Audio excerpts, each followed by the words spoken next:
This started out as a feature film. That was your intention. What changed it?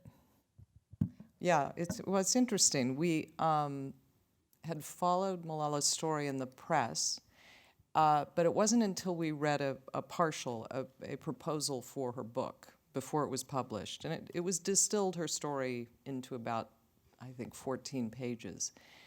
And it had so many sort of classical mythic elements.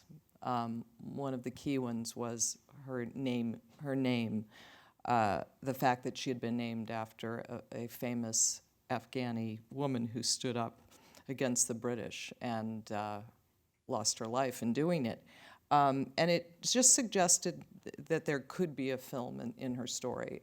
We expected that it would be a very small, independently financed film, but we loved it and pursued it. When we went, we had to fly to Birmingham to actually meet with the family to see if they felt comfortable with us as the partners and auspices to make the film, and we spent about 3 hours with them. It was about 7 months after Malala had been shot. She was still recovering, but was as powerful as the young woman you see in the film tonight. And we left and didn't think about it much. We thought, well, that was amazing. They're remarkable. But the next day, woke up and said, this can't be a feature. This has to be a documentary. There was no way to cast Malala. And equally, we felt the family needed to be part of the telling of their own story. So we quickly changed our minds and were thankfully able to pull it together as a documentary. And Davis, I'm thinking of biopics like Madame Curie or Joan of Arc or something.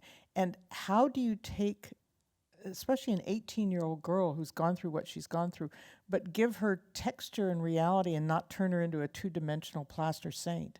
I have a process when I make my documentaries that I sort of came to over time, but rather than showing up at people's houses with 15 crew members and lights and cables and things like that, I arrived at Malala's house alone and with just a microphone, and the premise was, let me help you tell your own story.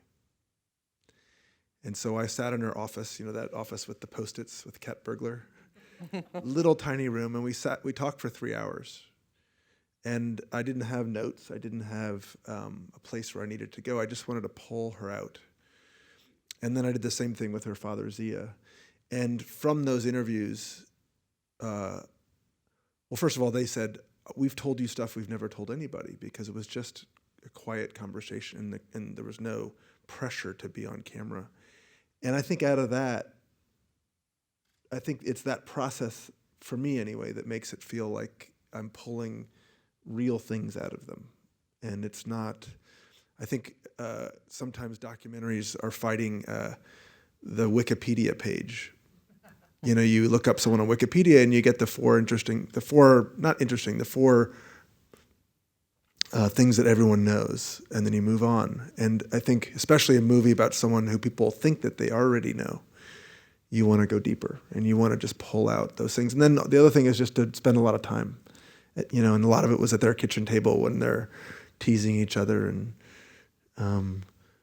she's looking at pictures of Brad Pitt, things like that. And kind of embarrassed by it, which was very cute. I went into it thinking this was going to be a doc about a person, but it was a doc about a family, and specifically about the father-daughter relationship, a man who says we're one soul in two bodies, which was an extraordinary part of this that I hadn't expected. Yeah, I mean, that was when Walter and Laurie called me, and it was one of the great calls of my life to do this. I went to their house and I said, let's not make a big global political story. I think that's been dealt with a lot, and I think in many ways it keeps us from thinking of the human beings behind what's happening. And I said, let's do a father-daughter story. I have 2 daughters. You have 1 daughter, and one of my daughters is a teenager. The other's 9, and my daughters are a complete mystery to me. and part of me always wants, like, as I make a movie, like, I wanted to learn about climate change. I just wanted to learn about it. And I start kind of ignorant, and I want to, as I myself learn about it, that helps me tell the story and helps me sort of build on it. And I wanted to know how this Pakistani man, 7,000 miles away from me, raising his kid that far away from me, how he raised this incredible girl. And I wanted to know how he did it so I could learn how to do it. And what about the score? Because Thomas Newman did the score, but he's scored feature films before. Yeah. And this was his first documentary, and how did that get navigated? Well, the truth is that Tom's son and my son play soccer together. Thank goodness. Do they still? No, it's been about 10 years. But he also scored American Beauty for Laurie and We've Walter. worked with him a number of times. He's a remarkable composer. But yeah, I think you talked about it first on the soccer field. No, that's just how I know him. But I begged him, and he came in and saw the movie, and it was a little hesitant. He's like, I've never done. I don't think he's ever done a full documentary before. I think he's done some openings, and I said, no, let's do this like any other movie. It should feel like anything.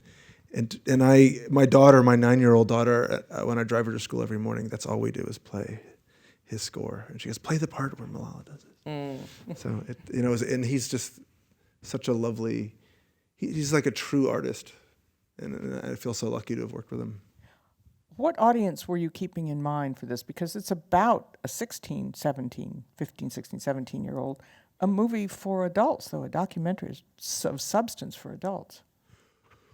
Well, when I make my films, I think I pick an audience that I want to visualize. So when I made Inconvenient Truth, I visualized my cousins in Ohio who were Republicans. And I was like, it doesn't make sense. Why would I make a movie to convince people who already agree with me? Like, none of my friends in West LA, I don't need to do that. I want my cousins to really be challenged and to change their minds. And for this movie, it was, we talked about this, like a girl in Thousand Oaks, a girl in Japan, a girl in Islamabad, and a teenager. And the idea is that they hear about the story and they bring their parents to this movie, rather than the other way around, like parents bringing their children. I wanted girls to feel like it was their movie, it was their story, and so never wanting to leave them behind, and always wanting to sort of pull them with me. And we had a screening last week in downtown LA for 6,000 public school girls. 6,000. The theater was so big that they were doing the wave across the theater like this. And I didn't know. I was like, this is probably the first documentary a lot of these girls had seen. No boys were there. Latina, African American mostly. And you could have heard a pin drop. And there was cheering and a standing ovation at the end. And there's a sense of like, even though this girl's a Muslim and she's from 7,000 miles away from here, she speaks for them. And to me, that's the most gratifying thing.